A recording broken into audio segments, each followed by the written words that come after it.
ఈరోజు కాకతీయ విద్యా సంస్థల వారి యాన్యువల్ డే సెలబ్రేషన్స్కి నన్ను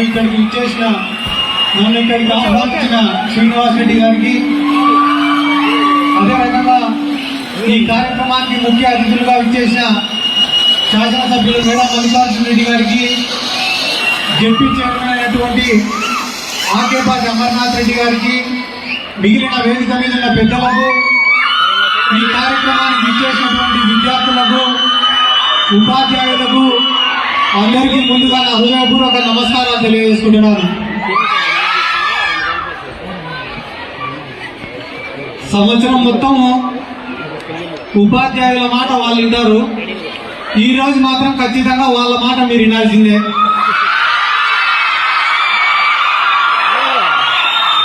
వాళ్ళప్పటి నుంచి పేరు ఈగలేస్తున్నా, చప్పట్లు కొడుతున్నా, మేము ఎప్పుడెప్పుడు పోతే వాళ్ళ కార్యక్రమం మొదలు పెట్టుకోవాలని వాళ్ళందరూ.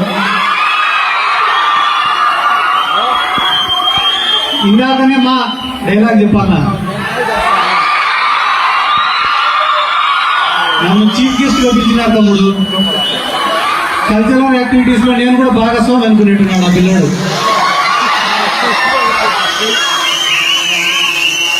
ఇందాకనే మన ఎల్లారెడ్డి గారు చెప్పినారు, ఇంటర్మీడియట్ అంటే చదువు చదువు చదువు చదువు అని. పొద్దున నుంచి సాయంత్రం వరకు చదవాలా, సాయంత్రం ఇంటికి పోతేనే మళ్ళీ ట్యూషన్ పోవాలా, పొద్దున 6 గంటలకు లేస్తేనే మళ్ళీ స్పెషల్ క్లాస్ అని దాంట్లో కూర్చోవాలా.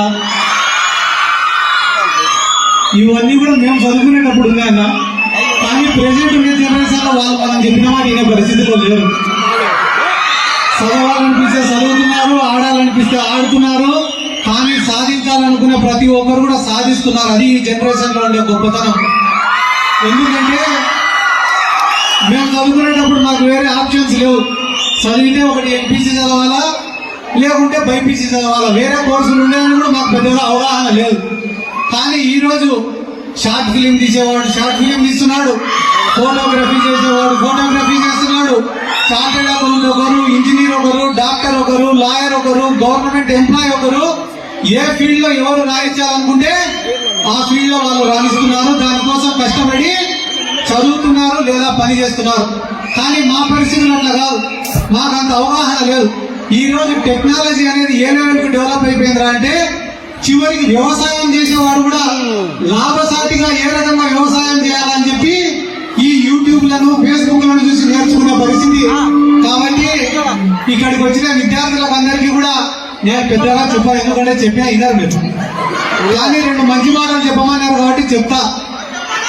మనిషి పుట్టిన తర్వాత వీలైనంత ఎక్కువ మందికి సాయం అన్నా చేయాలంట, లేదా వీలైనంత ఎక్కువ ప్రపంచం అన్నా చూడాలంట. వీలైనంత ఎక్కువ మందికి సాయం చేస్తే పుణ్యం వస్తుంది, వీలైనంత ఎక్కువ ప్రపంచాన్ని చూస్తే జ్ఞానం వస్తుంది. ఎంతసేపు ఉన్నా కూడా తల్లిదండ్రులు ఎట్లుంటారు అంటే గారాభంగా పెంచడం, బాగా చూసుకోవడం, బయటి ప్రపంచం ఎట్లుంటారో కూడా చూపించకుండా పెంచుతున్నారు పిల్లల్ని. దాని నుంచి బయటికి వచ్చి బయట ప్రపంచాన్ని చూడండి, సమస్యల్ని ఎదుర్కోండి, అవమానాలు ఎట్లుంటాయో చూడండి.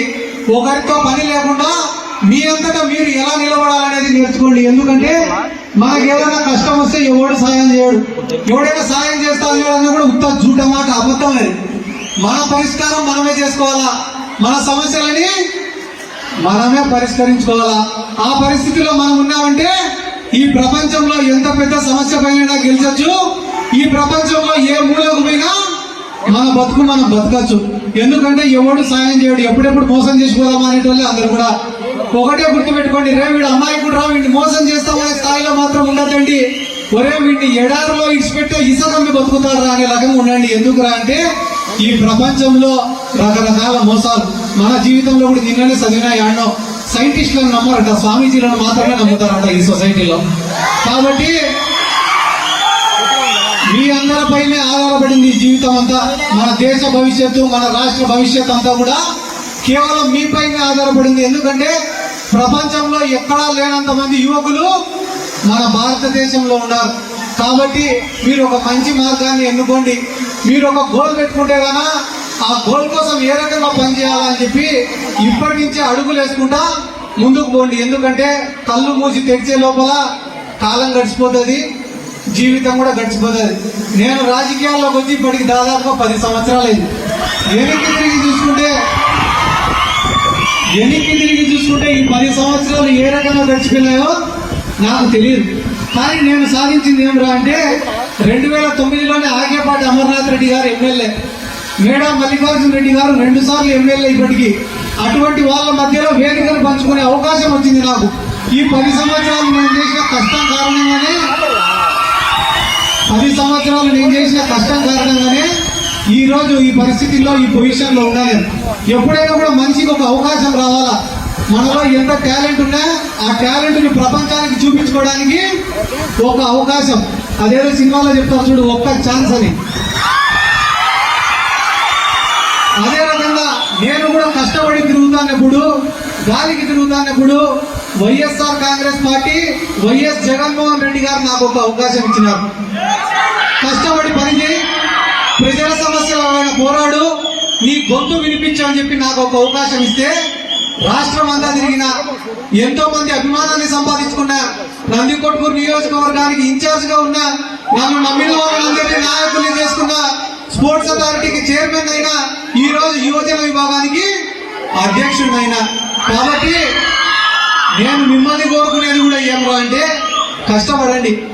జీవితంలో మీకంటూ కొన్ని పేజీలు ఉండాలా, జీవితంలో ఉండాలా, చరిత్రలో కూడా మీకంటూ కొన్ని పేజీలు ఉండాలా. సరే, జీవితంలో అన్ని ఎదురు దెబ్బలు తగిలి ఏమి సాధించలేకపోయినారనుకో, సరే ఏం సాధించద్దు, పుట్టినాం కదా, జీవితాన్ని ఇబ్బంది పెట్టకుండా సంతోషంగా గడపండి. ఎందుకంటే ఒకటే జీవితం. కరోనా వచ్చినప్పటి నుంచి ఎన్ని రోజులు బతుకుతామో కూడా అర్థం కావడంలే. మొన్ననే ఎవరైనా కరోనా వచ్చినప్పుడు టక్కా అని ఫోన్ వచ్చి ఎత్తడం ఉండడా పోయినాడా అని అడిగే పరిస్థితి. బాగుండాలని కూడా చెప్పలే ఎవరు. కాబట్టి ఇటువంటి కష్టకాలంలో జీవితంలో వీలైతే ఏదైనా సాధించండి, లేని పక్షాన సంతోషంగా గడపండి. ఎందుకంటే గాన విద్యార్థులు ఎన్నో సమస్యలు, తల్లిదండ్రులకు ఉపాధ్యాయులకు చెప్పుకోలేనటువంటి సమస్యలు కూడా కేవలం స్నేహితులకే చెప్పుకుంటారు. చాలా గొప్ప అవకాశం. ఈ ఇంటర్మీడియట్ అయిపోయిన తర్వాత బీటెక్ లో జాయిన్ అవుతారో, లేకుంటే ఎంబీబీఎస్ లో జాయిన్ అవుతారో, ఇంకా కొన్ని వందల మందిని కలుసుకునేదానికి మీకు అవకాశం వస్తుంది. జీవితంలో ఒక మంచి స్నేహితుడిని సాధించడం కూడా ఒక గొప్ప విజయమే. కాబట్టి రానున్న రోజుల్లో ఇంకా ఎంతో మందిని కలుస్తారు, ఎంతో మంది స్నేహితుల్ని తయారు చేసుకుంటారు. మంచి జీవితాన్ని గడపండి, ఒక మంచి స్థాయిలో ఉండండి. ఎందుకంటే మీరు కానీ ఒకసారి హైదరాబాదో, లేకుంటే కానీ అట్లా విజయవాడనో, లేకుంటే ఇట్లా బెంగళూరుకో పోయి చూస్తే గానా పెద్ద పెద్ద ఐటీ కంపెనీలు, పెద్ద పెద్ద ఫార్మా కంపెనీలు, ఇవన్నీ చూసిన తర్వాత ప్రపంచం మనం అనుకునే స్టేజ్ లో లేదు, చాలా ఫాస్ట్ ఫార్వర్డ్ లో ఉంది. ఆ కాంపిటీషన్ ని మనం రీచ్ కావాలంటే ఖచ్చితంగా ఒక ప్లానింగ్ అని ఉండాలా. మనం ఏదైతే సాధించాలని అనుకుంటున్నామో దానికోసం కష్టపడి పని చేయాలా. కష్టపడకుండా ఏది సాధించలేమని చెప్పి ఈ సందర్భంగా నేను తెలియజేసుకుంటూ, ఈ యాన్యువల్ డేలో ఎన్నో కల్చరల్ యాక్టివిటీస్, డ్యాన్స్ చేసే వాళ్ళు డ్యాన్సులు, పాటలు పాడేవాళ్ళు పాటలు, అన్ని రకాలుగా కూడా ఈ రోజైతే ఎంత సంతోషంగా వచ్చినారో, ఒక పండగ వాతావరణం ఏ రకంగా అయితే ఉందో, జీవితాంతం మీరందరూ ఇంతే సంతోషంగా ఉండాలా. ఆ భగవంతుని ఆశీస్సులు మీ అందరిపైన ఉండాలా. మీ అందరూ ఒక మంచి స్థాయిలో ఉండాలా. మీ తల్లిదండ్రులకు ఒక మంచి పేరు తీసుకొని రావాలని చెప్పి మనస్ఫూర్తిగా కోరుకుంటూ, మీ ఇలాంటి వాళ్ళతో పరిచయం ఏర్పడడం, ఈ రోజు ఈ యాన్యువల్ డే కార్యక్రమంలో పాల్గొంచుకోవడం నిజంగానే చాలా సంతోషం అని చెప్పి ఈ సందర్భంగా నేను తెలియజేసుకుంటూ, శ్రీనివాస్ రెడ్డి గారు, సాయి వైభవ్ గారు, నాకు ఈ రోజు వీళ్ళందరినీ తెలుసుకోవడానికి అవకాశం ఇచ్చినందుకు మీకు కూడా ప్రత్యేకంగా ధన్యవాదాలు తెలుపుకుంటూ, మీకు కూడా అంతా మంచి జరగాల. ఎంతో కష్టపడి జగన్మోహన్ రెడ్డి గారి ఆశీస్సులతో, శాసనసభ్యులు గారి ఆశీస్సులతో, ఆకేపాటి అమర్నాథ్ రెడ్డి గారి ఆశీస్సులతో ఈ రోజు మున్సిపల్ చైర్మన్ అయినారు. చాలా మంచి పొజిషన్ లో ఉండాలా. మీ ద్వారా మరింతో మంది విద్యార్థులు కూడా ఈ సమాజానికి ఉపయోగపడాలని చెప్పి మనస్ఫూర్తిగా కోరుకుంటూ, మమ్మల్ని కూడా గుర్తు పెట్టుకొని ఇంత ప్రేమగా ఆహ్వానించినందుకు ధన్యవాదాలు తెలుపుకుంటున్నాను. Thank you.